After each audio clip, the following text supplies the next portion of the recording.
చెప్పండి? హల్లెలూయా. యజమాని వాడుకొనుటకు అర్హమైన పాత్ర నువ్వు కావాలంటే ఖచ్చితముగా వెలుగు ఎక్కడ బాగా దొరుకుతుందో, ఖచ్చితమైన వాక్యం ఎక్కడ దొరుకుతుందో అక్కడికి వెళ్ళాల్సిందే.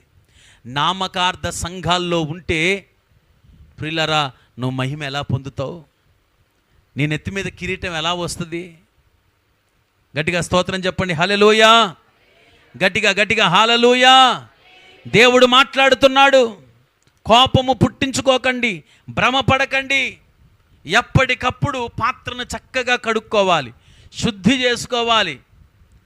చక్కగా ప్రభువు వాక్యం నివసించున్నట్లుగా మన హృదయాలను పదిలపరుచుకొందుముగాక. గట్టిగా చెప్పండి హల్లెలూయా. ఈ యొక్క మధ్యాహ్న సమయంలో ప్రభు మనతో మాట్లాడుతున్నాడు ఏంటంటే, మనము ప్రభువు కోసం నిలబడ్డప్పుడు చిన్న చిన్న